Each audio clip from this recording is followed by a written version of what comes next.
Bam, there we go. Happy Wednesday, happy Wednesday, happy Wednesday. Welcome to Mission for Mental Health. I'm your host, Jackie Robinson. Oh, I'm so excited to be here, y'all. I just love doing this every week. Well, every other week. I just enjoy doing this. I just enjoy learning as much as I can about you guys' stories and the things that you all go through that it just not only impact me but others. And I just like learning about you. I love learning about mental health and learning about I'm just enjoying this thing, y'all. I feel so blessed that God has given me this platform, because this ain't something I asked for. I'll tell you guys this every week. And so I'm just so blessed. And I am so honored to have this guest on here today. Um, you know, God puts people in your space and you don't even know how or why or what they're doing here, but he puts people in your space for a reason.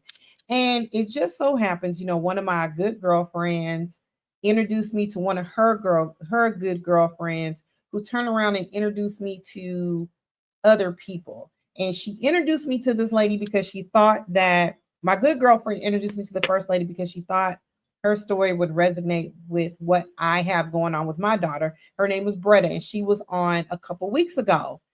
And then Bretta was like, oh my God, we ain't stopping here. We are not stopping here. I got more people for you. And so she started introducing me to other amazing people who have gone through situations that you would just, in what? And you still standing? I mean, in what? So, y'all, I got a great guest. I'm just grateful that she even is willing to come and share her story with you all. So let me bring her on. She's look coming to the stage, as they used to say back in the Def Jam days. Coming to the stage is my girlfriend Ashley Smith. Hey, Ashley. Hey, Jackie. Thank you so much for having me. Absolutely, absolutely. How are you this evening? I'm doing great. Thank you. Good, good, good. So I was just telling everybody, hey, that I appreciate you. I so appreciate you for coming on and sharing with us. I'm gonna read your bio and then we're just gonna dive in, okay? It ain't but an hour Okay. show, and the hour goes by like so fast. So I'm gonna read your bio so they get an understanding of who you are, and we're just gonna dive on in. Thank you, Karen. I worked a little bit on that intro. I did it myself.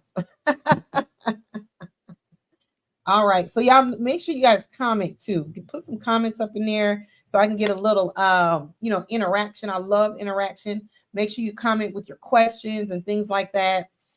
So Ashley can feel some love from my people. All right. So let me pull her. Y'all know, boy, when you in them 40s and them 50s, that vision. Here we go. I had to put them glasses on. Hold on one second. All right. All right, Ashley. Ashley Smith is a dynamic nonfiction author and book coach. She can help y'all write y'all books. All y'all that been sitting up here talking about, I want to write a book. I want to write a book. Well, you got a coach. Here's a live coach for you right here. She self-published 7 books that emphasize inspiration, prayer, and hope for recovery. Ashley is a blogger and a mental health fighter. Her blog, Overcoming Schizophrenia, was established in 2008. Ashley's story was featured in the Janssen Pharmaceuticals documentary, Living with Schizophrenia, A Call for Hope and Recovery. And that was in 2011, or there's 2 different shows. That was one documentary back in 2011. Documentary 2011. She was featured on CNN. Yeah, I got a superstar on here. She was featured on CNN. The Human Factor was Sanjay Gupta. The mental health blogger and advocate served as a state board member for NAMI Georgia Inc. Between 2012 and 2014. In 2014, the Georgia Mental Health Consumer Network endorsed Ashley's blog book at their conference, The Year of the Peer. GMHCN purchased 500 copies of What's on My Mind. And that's what I titled this show tonight, y'all. What's on my mind? Because I just thought it fit. I just thought it fit because I want to know what you got in your, what's on your mind, girl. That I want to know what's on your mind. It was a collection of blog entries from Overcoming Schizophrenia, Volume 1, and distributed a copy to every conference attendee. In addition to that, the prison system placed 2 copies of Ashley's book in Georgia's prison facilities across the state. In 2018, Ashley Smith founded EMM Enterprise, LLC.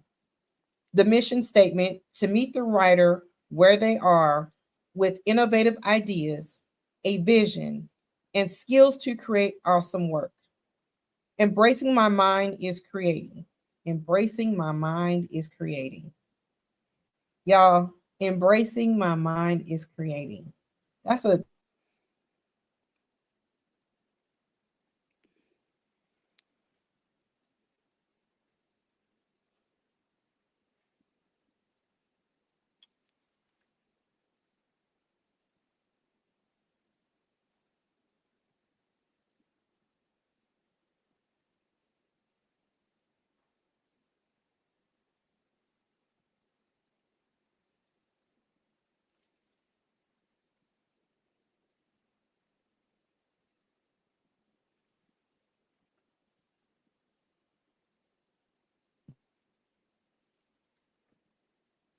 okay, this might be my internet doing this. So hold on one second.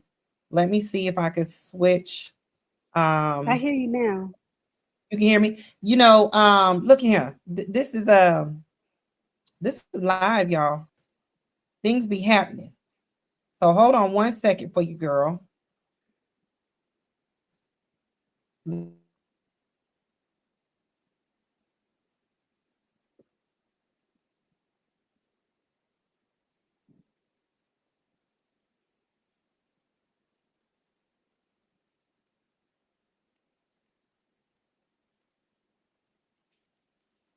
Okay.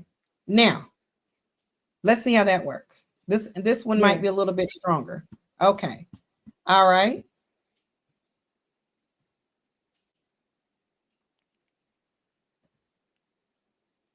Okay.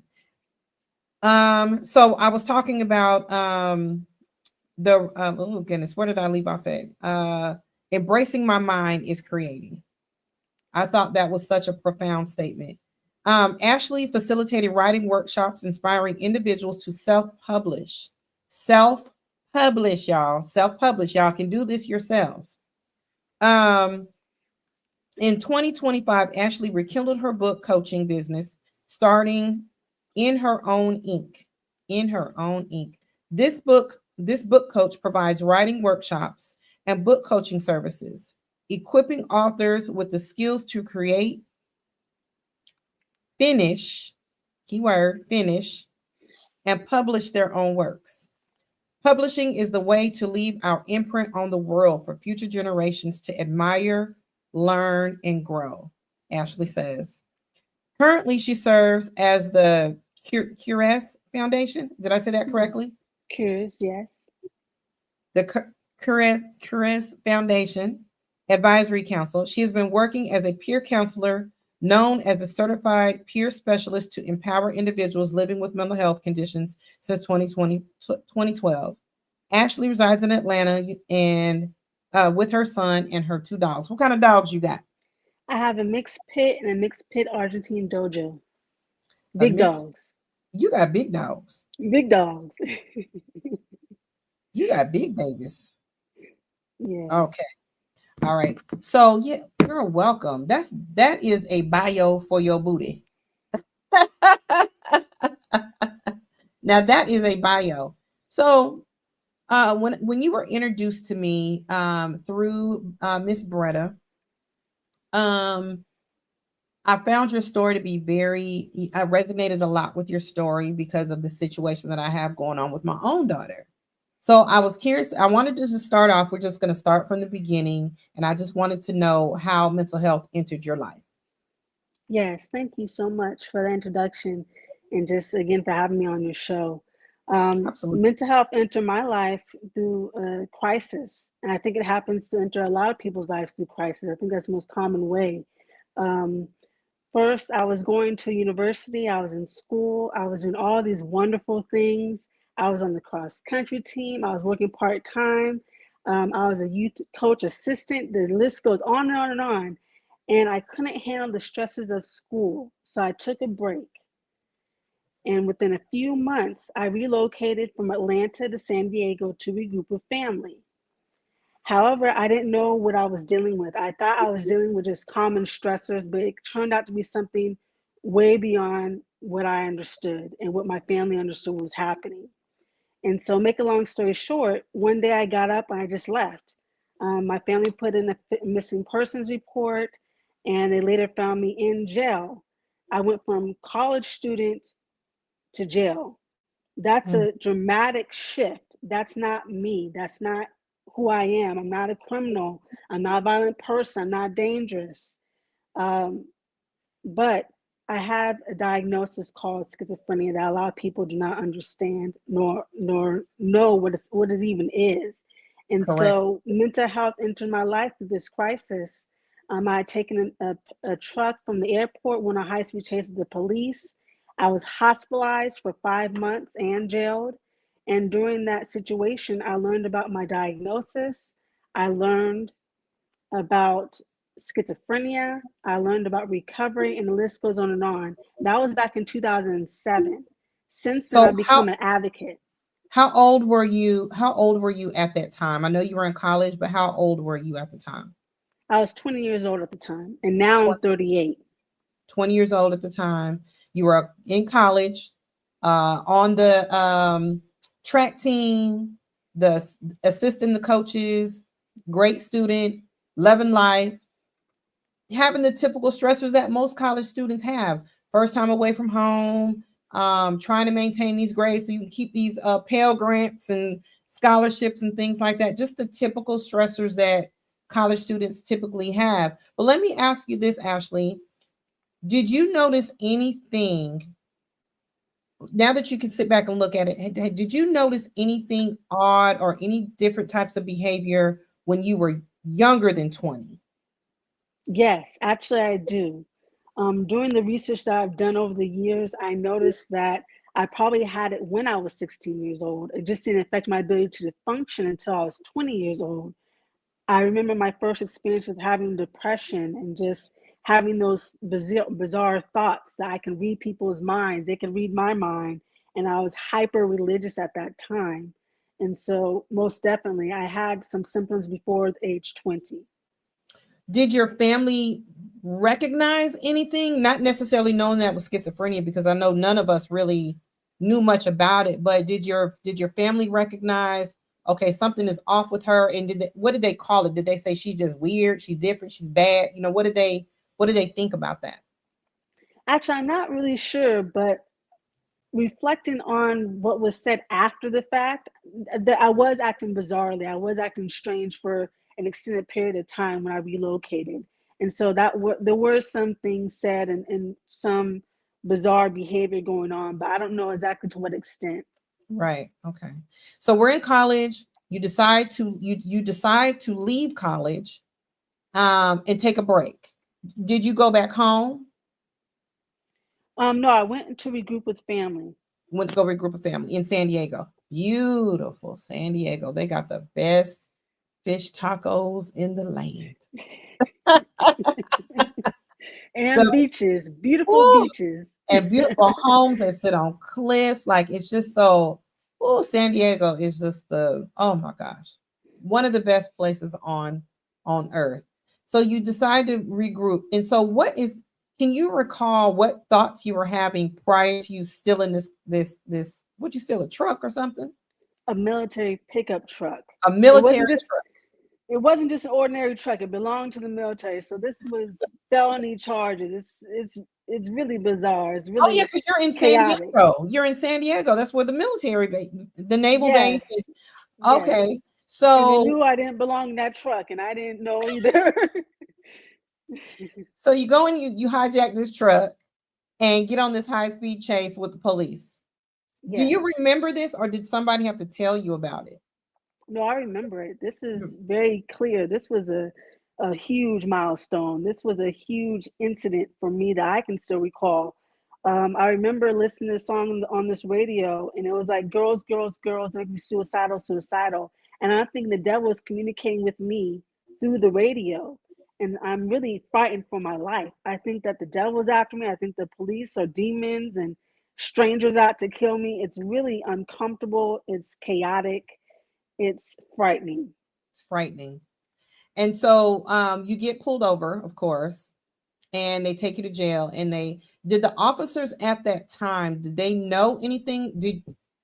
Were they discussing mental health or they were just thinking she a criminal? We just gonna take her to jail. I crashed the truck head onto a building. I tried to start the truck over again. It wouldn't start. So then I surrendered because I was outnumbered and just they surrounded me. It was really scary. Really? They handled me like a criminal. I wasn't hurt by the crash. I was hurt by them bringing me down to the ground, putting Yeah. me in handcuffs. And I was afraid for my life because I thought that there was a bomb in the back of the police car. I had all these bizarre thoughts. And then at one point, I thought I was Jesus Christ. And that's when it really got bizarre because I started saying the Lord's Prayer. I started hoping that my mom knew I loved her. I mean, this was like, I thought I was Jesus Christ all over again, like in the Bible. And they were out to persecute me. And they wanted to interfere with God's plan. And I couldn't stop that. Hmm. So when you went to jail, what was that experience? Because I personally believe people with mental health should not be in jail. I don't think jail serves them properly, because a lot of people who work in the facility don't really understand. Especially, everyone knows that I'm in law enforcement, and even when I worked in jails and prisons, I started off in the prison system and then, jails and things like that. I didn't know what that was. I just knew this was a floor that they put. I used to call everybody crazy. This is the crazy floor. And I used to always work on the crazy floor. I liked working on it. Actually, I liked working on that floor. But I just thought at that time, I just used the word crazy. So I do know how I treated people. I always tried to treat people the way, if one of my own family members was in here, that was just me though. But everyone doesn't operate like me. So what was that experience like being somewhere that you really should not have been?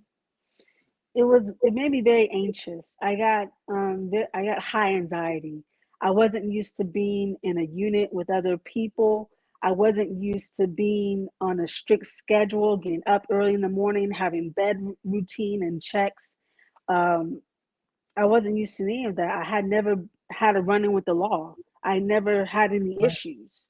I had Right. no reason to experience that. And so when I was hit with this jail time and this experience, it was very uncomfortable, made me very anxious. Yeah. So while you were there, and you're going through your court proceedings and things like that, did they offer like a diversion or a mental health program, or Anything like that? No, I was actually sent to the psych ward of the jail though. So they put me in a different unit with other individuals who had mental health conditions and who were on medication. Initially, I wasn't on medication, so my symptoms were gradually getting worse. I was deteriorating, and I didn't understand how bad it was. At one point, I was under 100 pounds, less than I was in high school, not eating, not drinking, not moving. I became catatonic. Um, I was hearing things, seeing things. I was not speaking to anybody, so I didn't allow people to help me. It was just a really rough time in my life. Mm. So moving past that, what why when was it when you were released or while you were there that you started to learn about your diagnosis? It was while I was there. They transferred me from the jail to the state hospital. And it Mm-hmm. was there I was forced to go to classes, learn about the importance of medication, learn the plea bargains, and just learn how to manage my life. I learned about, the importance of medication, and my doctor specifically told me, hey, you can go back to school. You can do all these great things as long as you do two things: manage your stress and take your medication. And Mm, so I realized that he really broke it down in simple terms back then.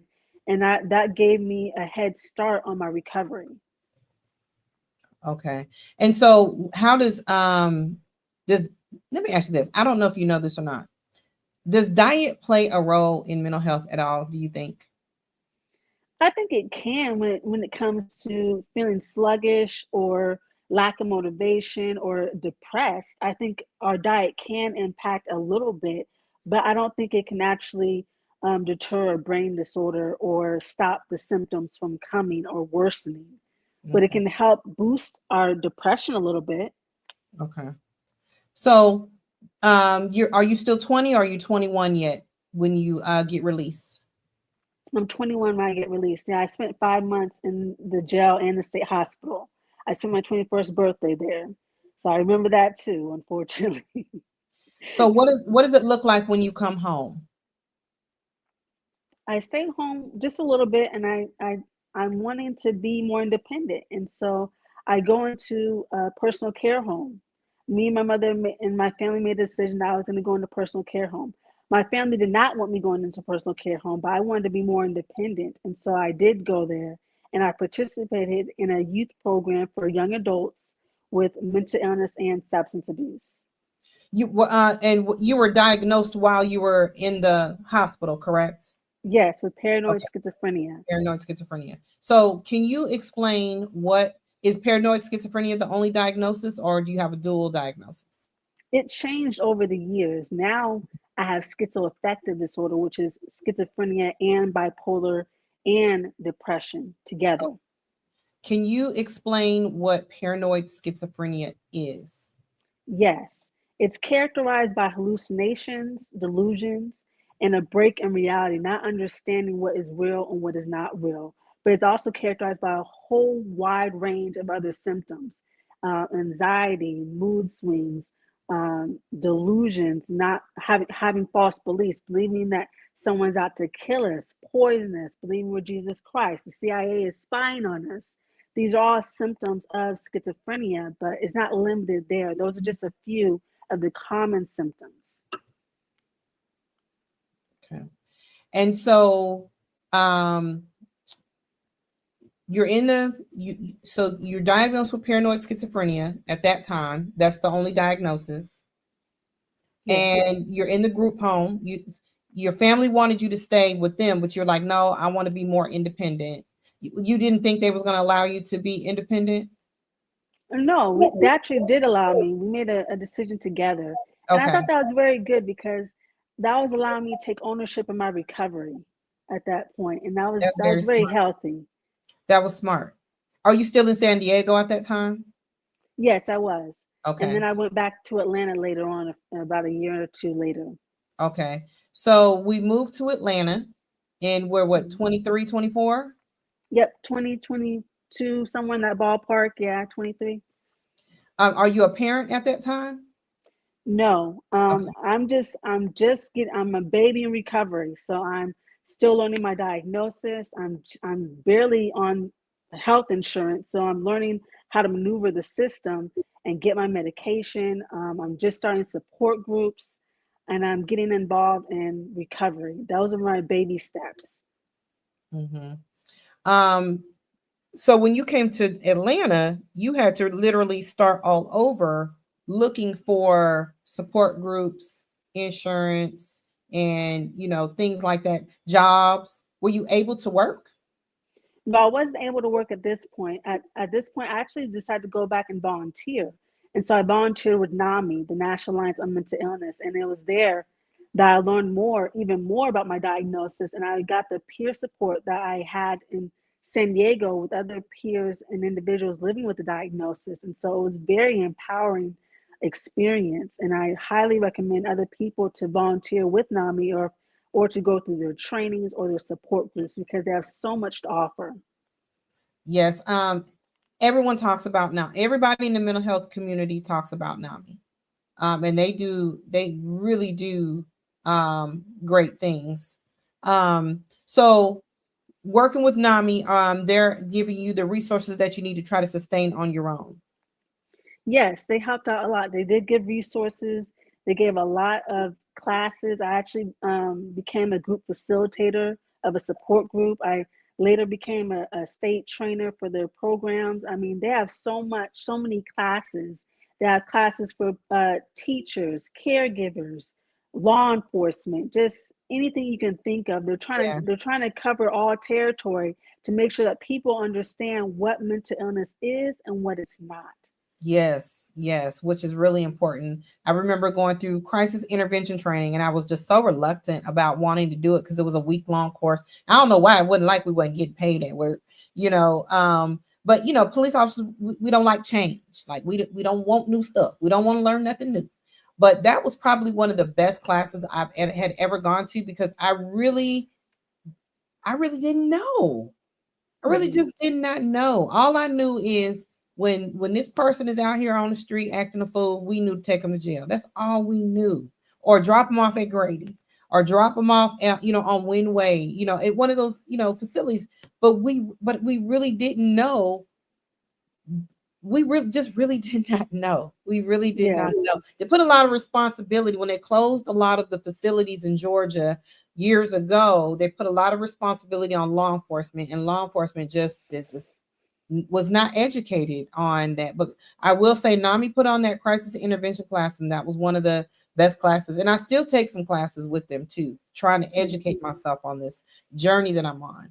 So we're here, we're working. I mean, I'm sorry, we're volunteering with NAMI. We're trying to thrive. What how did the diagnosis change? What made it change? How did my diagnosis, oh, what changed over the years, how it transitioned from schizophrenia to schizoaffective? Yes. I'm not really sure. I think it had something to do with my break. Just over the years, my different trials and tribulations, my different stressors, the different symptoms I was exhibiting that caused my doctor to change my diagnosis from schizophrenia to schizoaffective disorder. Is it treated the same? Oh, very much like, yes, yes. We use the same medications, antipsychotics, mood stabilizers, antidepressants, all of those mind altering medications that help us, control the symptoms. What's the difference between schizophrenia and schizoaffective disorder? That's a very good question. Schizophrenia is more characterized as the hallucinations, the illusions, psychosis. But the schizoaffective, you add the bipolar, you add the mood component, the mood swings, depression, and things like that. Like depression, anxiety, like bipolar disorder, like a Yes, bipolar. So it's like a dual diagnosis, like a bipolar disorder combined with the schizoaffective or yes, schizophrenia, and they call it schizoaffective. Is that yes, exactly. That's what it is. correct? Okay. All right. Wow. So do you still hear voices or um anything like that? Do you still feel the symptoms? Do you feel the symptoms of schizoaffective disorder? I have in the past on a wide range for a few times, but I no longer hear voices. I haven't heard voices since 2007. What a But I blessing. have experienced the hallucinations and seeing things. I have experienced the delusions, having false beliefs, thinking that people are out to harm me and things like that, or that's the end of the world and there's angels and demons and people and things like that. These bizarre thoughts. I have experienced them over the years. In Mhm. fact, my last hospitalizations was in 2018 and also in 2023. So from the first time that you've only been hospitalized two more times since then. What a Yes, blessing. I've been hospitalized 3 times. Yes, it is a blessing. What a It blessing. is. It What a is. blessing. That is a blessing to, because some people are constantly in and out of the hospital. We have a comment. Hi, Jackie. Hi, Ashley. Where are you now spiritually? Are you a believer? Do you go to church? Do you read your Bible? And does religion trigger mania for you? That's an excellent question. I like that question a lot because I am spiritual. I identify as spiritual. I believe in the higher power. I believe in God. My mother actually passed away with breast cancer back in 2013. And Mm, that's why I'm even more spiritual today because I connect with my mother through my prayers, talking to God, talking to my mother. It's a part of my life. I'm talking to my family, my loved ones who passed on all the time. I mean, right now they're with me. My mom's motivating me. I talked to my mom before I went on this interview. I said, we got to put on a great presentation. Come with me, mom. Come with me, grandma. Come with me, auntie. And mhm. so I'm highly spiritual. I do read the Bible. I do not go to church, though. But I have church at home regularly and always. That was a great question. I like that. That was a good question. Thank you, Miss Bretta. That was a great question. Let's see. We got another comment. Yvette knows best. The IRS, woo, girl, the IRS problem solver. Boy, aren't you on time, Miss Yvette? Thank you, Ashley, for all your advice on how to help my daughter. Oh, what a blessing. What a Thank you, blessing. Yvette. Um, hold on, we got another comment. I love to read the comments. She is Bretta. Bretta is her. Yes, highly intelligent and very motivating. Absolutely, Tina. She really is. You have to check out the episode that she was on. She did a fabulous, fabulous job.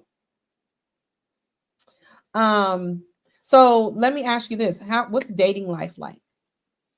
Oh, it's nice. I appreciate the opportunity to get in a relationship. In the beginning, it can be a little bit rocky with, getting over the hump of disclosure and things like that. But once we address it and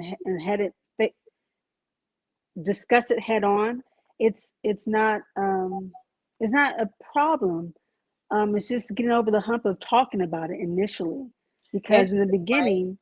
in the beginning they asked, are you violent, are you dangerous, and it's like a really weird question because I'm dealing with a medical condition, but I've experienced dating and I'm very comfortable in dating and sharing my diagnosis as well with my partner.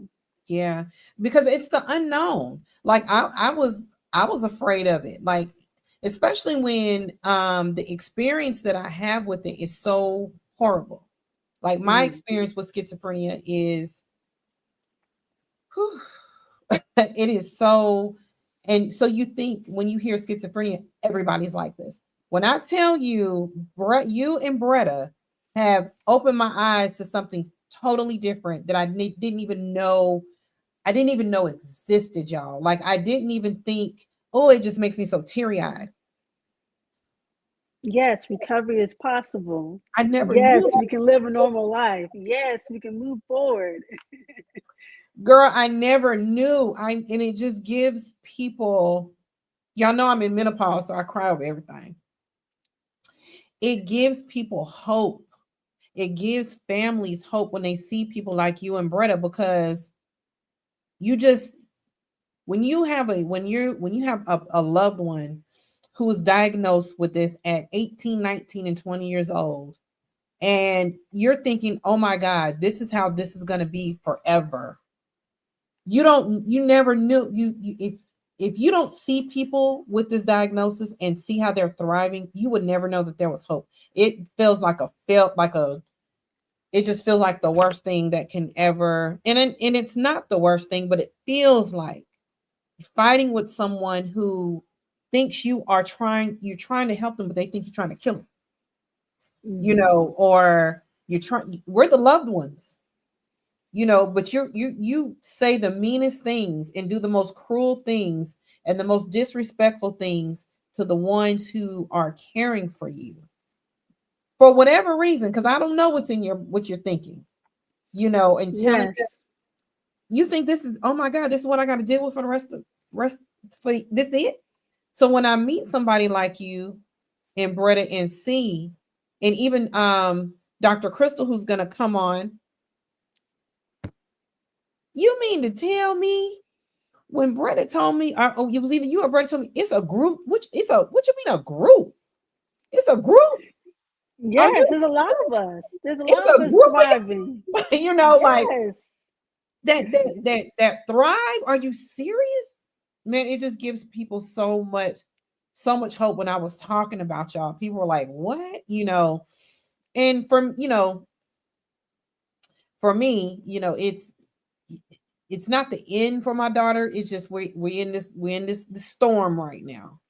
Mhm. And at some point I'm hoping that she will end up like you all and accept, hey, this what God dealt me. Mhm. This the Mhm. card that was dealt to me. Just like someone with diabetes, or someone with a heart condition, someone with, whatever, messed up kidneys, or whatever the case may be.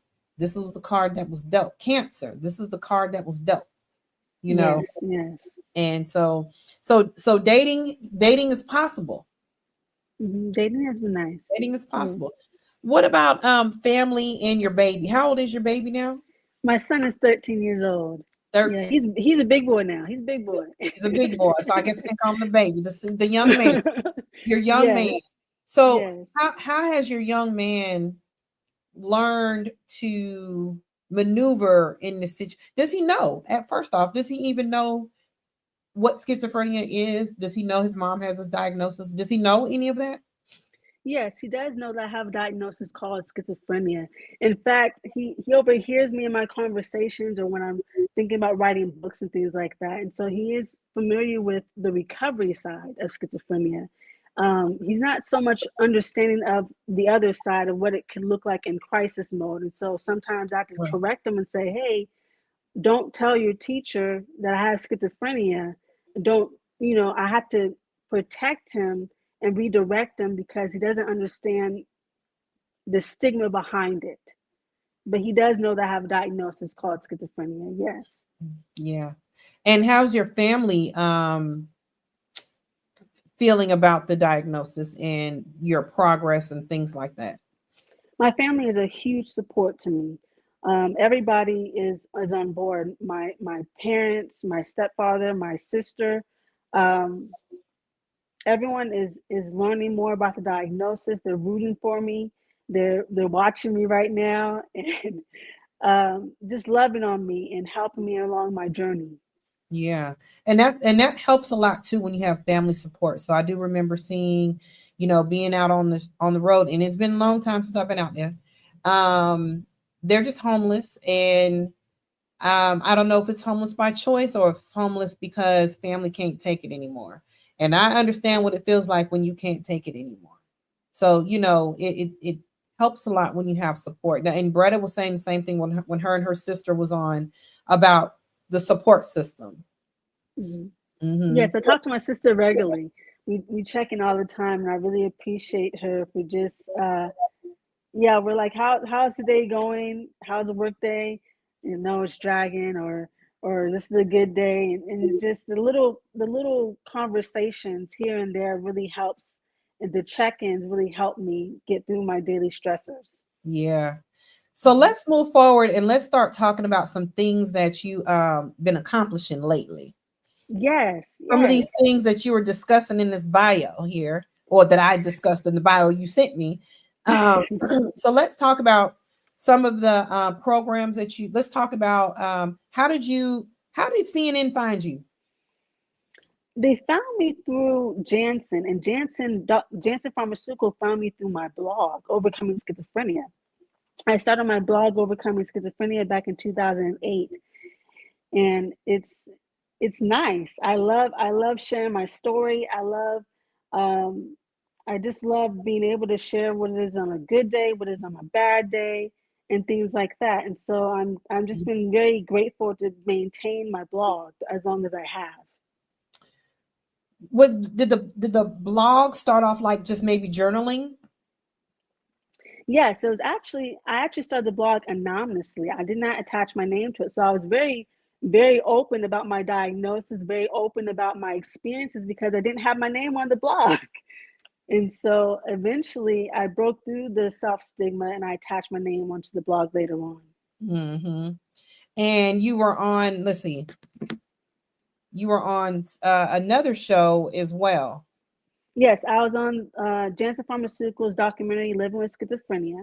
Mm-hmm. I'm one of three stories on that documentary. It's great. It talks about me, it talks about Josh, it talks about Rebecca, and we're all living in recovery with schizophrenia and how we're thriving in recovery.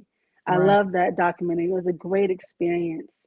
Um, Today, I'm actually a part of the Cures Foundation, where I share my recovery experience and I offer advice and support to other individuals and families going through crises, going through daily challenges like me, just regular things, and I just give input. And it's a whole board of us, and the advisory council, and it's a really nice experience. I Good. love helping people. Good. Good. And it's needed because people need the support, right? Do you find that is this a black thing? Is this a black thing? Yes, it's every culture. This is affecting everybody. Yeah. It's unfortunate that we don't like to talk about things like this, but it's affecting black, white, everybody. And I it's sad when we feel like we can't talk about it, or we can't talk about it with our families, or we can't talk about it with anybody. That's the worst part about it. And so I'm glad that I've attached my name to my blog so that people can see I'm an African American woman and that I'm thriving in this despite this condition, because Hmm. there wasn't a lot of people like me when I first was diagnosed. In fact, I didn't have a lot of mentors or other people to lean on. I looked at what's that movie, Out of the Darkness, with Diana Ross, and that was my mentor. That was the one I can connect with because our story was similar. She had a diagnosis. She had dropped out of school. She was dating, and it was just a great story for television. Out of the Darkness. Out of the darkness. I have to remember that. Um, yeah, I was just wondering, like, do we see do yeah, when you all are in these groups, support groups and things like that, or do you see us? Is it, or I mean, I know I just wanted to hear you say it, but I know this diagnosis goes across the board. Everybody gets it. There's no one is Mhm. immune from it. Um, Yes. but do you see black people receiving the support they need? Yes, I do. I Good. do. But I also see the challenges behind it.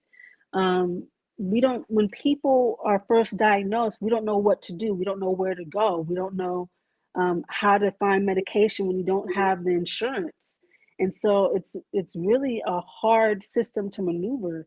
And so I've been fortunate to go with NAMI and learn some resources firsthand from people who have been through what I've been through and things of that nature. So I really do like sharing my story so that people can understand and find a way to get help. You know, Right. to contact the crisis hotline 988, to ask for a CIT officer, crisis intervention team trained officer, things like that. Mm-hmm. Insurance is a big thing. Yes, Um, I've yes. heard that quite a bit. Um, Receiving treatment can be challenging when you don't have health insurance. Yes, yes, and there's a few ways around that. There's patient assistance programs where you provide information about your income and your household, and then the doctor will sign you up for the medication through the pharmaceutical company. So there are alternatives, but sometimes if you don't know about them, you're not going to know where to find them, things like that. So, Right. um, yeah, I've had to go through that myself. I'm gonna have to start promoting that because I want people to be able to receive the services that they need, receive their medication. Yes, I don't want yes, them. I don't want them cutting their pills in half because hmm, they're scared they're gonna run out. yes, Don't know when they're gonna get the next refill. Absolutely, absolutely. Not take your medication will throw you in crisis. Like, yes. yeah, And some of the signs that we're going in crisis are not sleeping well. We take it for granted when we get a little bit of sleep, but sometimes that can be a major trigger and a major sign that we're falling off or getting off balance. Another sign could be the not necessarily the voices and delusions, but just the anxiety, the paranoia, and just other things of that sort. But like I said, poor sleeping patterns or habits is a subtle sign that we're going off balance. Because when I don't get enough sleep, it turns into mania for me. And then when I get the mania, then it turns into the hallucinations and delusions, and then it's hospital time for me. right. Uh, um, I lost my train of thought on that question, but that is really good. Because what I do know that if you're lacking sleep, it immediately causes stress in your life, Yeah. and you already said that stress is a trigger. Yes, yes, and even sometimes for people that don't have a diagnosis, if you go a certain extended period of time, sleep deprivation, you can actually get hallucinations. Absolutely, absolutely. I remember working a whole lot of extra jobs in my life and working, a lot of overtime and exhausted and trying to drive home and really not even knowing how I got home. Like I've been drunk or something, but I've been working, but I'm sleep deprived. So yeah, I Mhm. understand that. So let's talk about how you got into book writing because I see. Let's see. Move your head over this way. One, two, three, four, five, six. Yes. I see about 6 or 7 books that you've written back there. Yes, yes. I actually learned through a peer in recovery. A peer educated me on how to self-publish. She held my hand and walked me through the steps, literally, of how to get my book online. She helped me organize my book. She said, "Actually, just use your blog." And so, yeah, that was back in 2014. Melody Jackson, Melody Favor. She walked me through the process, and I really appreciate her so much for that. So tell me about your books. I have 7 books. My last book is In Her Own Ink.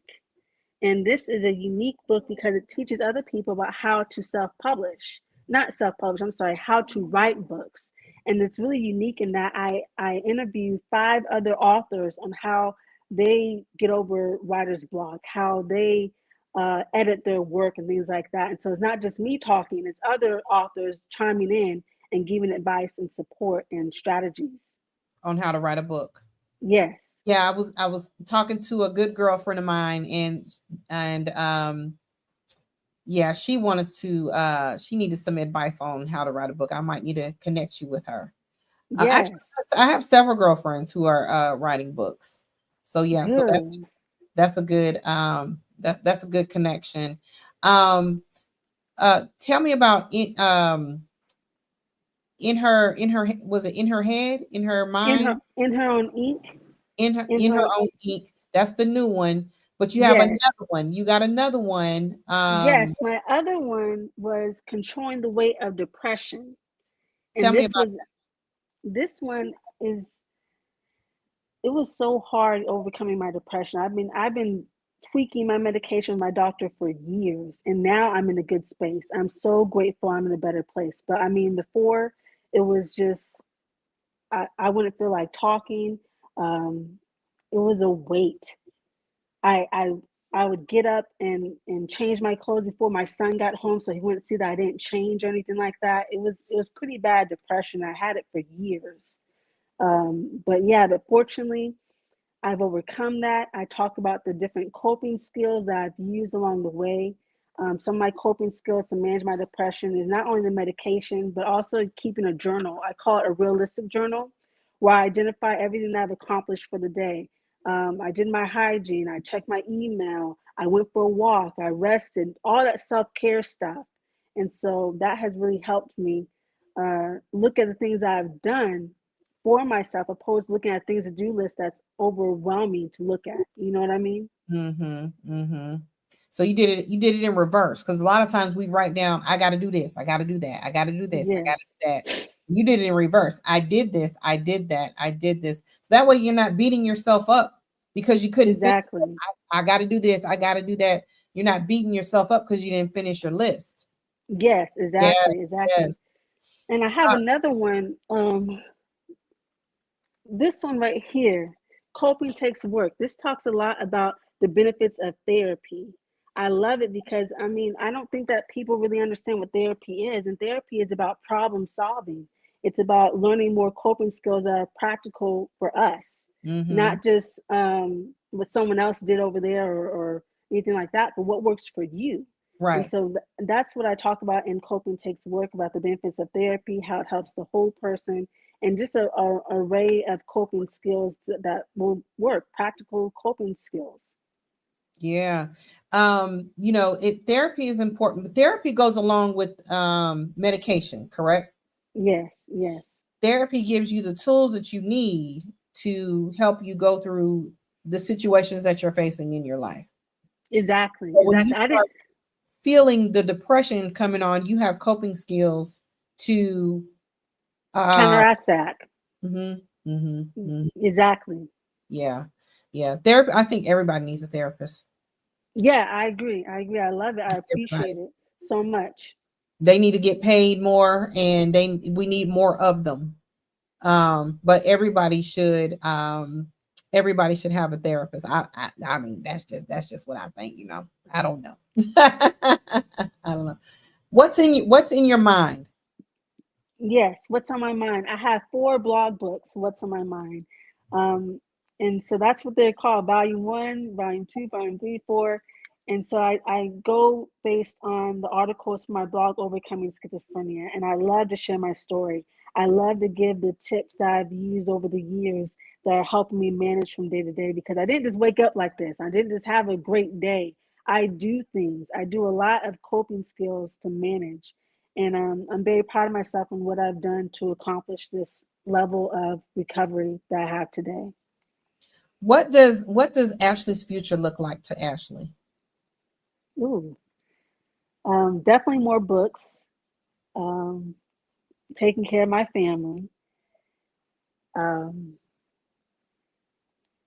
mentoring and coaching others who are in recovery, and caregivers, giving them support that they need, and just continuing to do these talks. I love sharing my experience. I love to give back. I love working with individuals that have diagnoses like myself, and just motivating them to be the best that they can be, and to go back to work or do whatever it is that they want to do.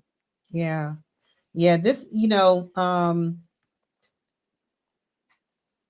schizophrenia is a difficult thing, but I am so honored that you and Bretta shared with me and educated me and enlightened me to let me know, yes, it's a difficult thing, but it is a thing that you can live with. You can Yes, live and you can thrive.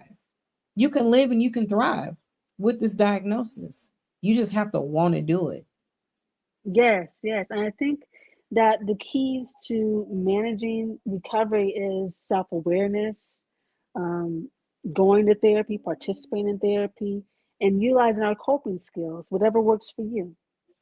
What makes you think people don't want to, or just don't get the just I like, I remember my daughter told me one time, I said, girl, they said that, you're not acting right, and she would always say, it's not me, it's you. I'm acting just fine, even though she's over here tearing up everything, you know. Mhm. Um, but in her mind, it's us that got the problem, not her. Why do you think people behave that way? I think the main reason is the stigma. No one wants to put a label or accept the label of schizophrenia or any diagnosis similar to schizophrenia, because of the myths, because of the scary diagnosis that people place on us. Mm, I think people would rather go not knowing or saying they don't have anything wrong, opposed to saying I have schizophrenia. I have this diagnosis that is characterized by hallucinations, delusions. List goes on and on. We don't want to be put in a box. We don't want to be looked at differently. We want to be treated the same that we were before our diagnosis. mhm. You know, And so my last question for you is, and then I'm going to let you give some closing remarks. Um, how do we stop the stigma? How do we change it? we continue to learn. We continue to share our recovery experience. We continue to go to classes like NAMI and hear from each other. Have this dialogue. I really appreciate the opportunity to share my story on your show because I just I want to get the word out that recovery is possible. And so continue to have the dialogue, continue to learn, continue to educate ourselves. That's key. Absolutely. Absolutely. I absolutely agree. Um, I like this, and I copied this because I like this statement that you said. Publishing is the way to leave our imprint on the world for future generations to admire, learn, and grow. Um, where did this come about? What made you say this? Yes, I'm just so excited about self-publishing. I love to write. I love to help other people get their stories off the ground. And it's just a great experience. I think that everyone has a story and everyone should share it if they really want to. And it's possible through avenues like Amazon and things of that sort. Yep, It's very much attainable. yep. When I read this, I was like, everybody does have, and everyone has the ability to leave an imprint on the world, on how a legacy. Everyone has the ability to leave a legacy to the world. It just depends on how you want to do it, in a good way or a bad way or whatever. But I think everyone has that. Even if you choose not to write a book, everyone has an ability to leave an imprint for future Yes. generations, right? I love that when you said that.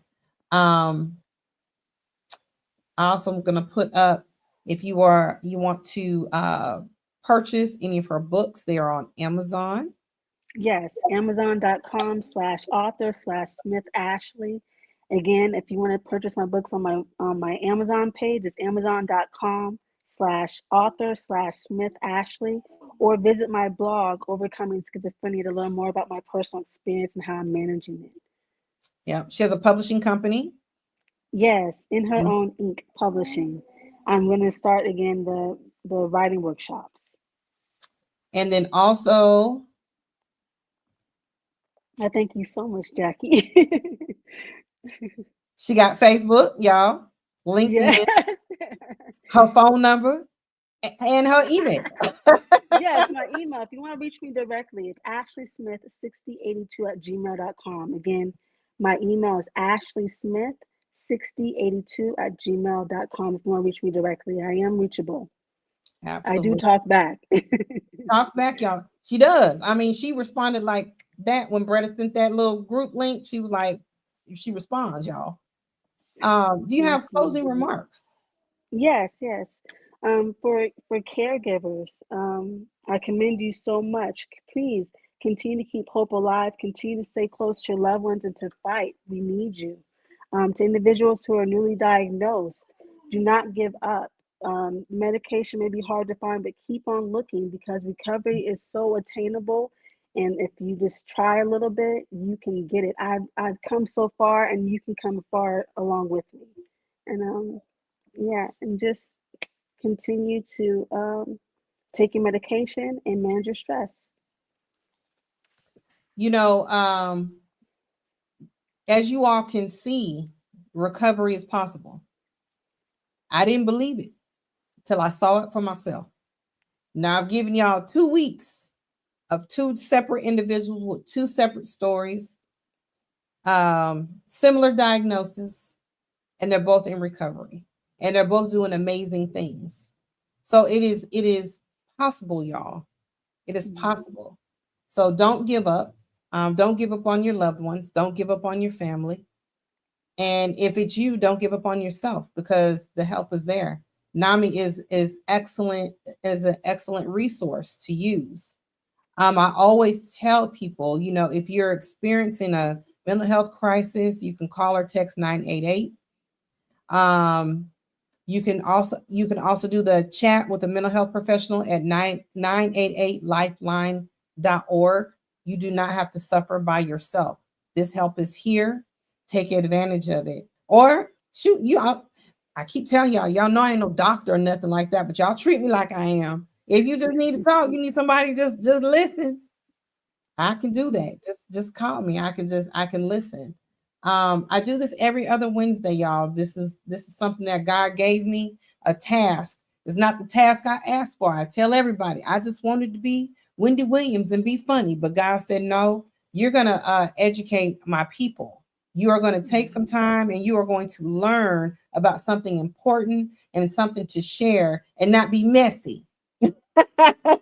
So you're going to educate my people about mental health and how to take care of themselves. And so this is what God asked me to do, but I can't do it by myself. So I need y'all. I need your help. So those of you if it's your first time watching, please subscribe, like, and share to the channel. Subscribe, like, and share. That's what they need you to do. If you're watching on YouTube, hit that like button. You can follow me on all my social medias. I'm on Facebook and Instagram at Mission for Mental Health, and Mission for Mental Health 1 is the personal one. Mission for Mental Health is the business one. I'm just on there. Just all you got to do is find me, Jackie Robinson. Let me know if you would like to be a guest on the show. Just let me know. If you know someone that would like to be a guest on the show, just let me know. I would love to have them. Everyone has a story, and somebody can. You just never know who's watching you. I was told when I first started this thing, healing is in the conversations. That's how we heal, y'all. Yes. That's how we heal. Healing is in the conversation. So we got to have them. Somebody may watch your story and realize, oh my God, if they do it, I can do it too.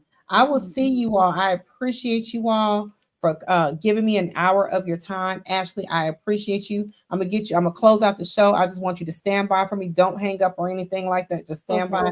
I will see you all not next week, but the following week, because I can only do this thing every other Wednesday. But I do appreciate you guys, and I will see you all soon. You guys have a blessed week. Stay safe, stay dry, and all that good stuff. And I will talk to you later. Bye bye.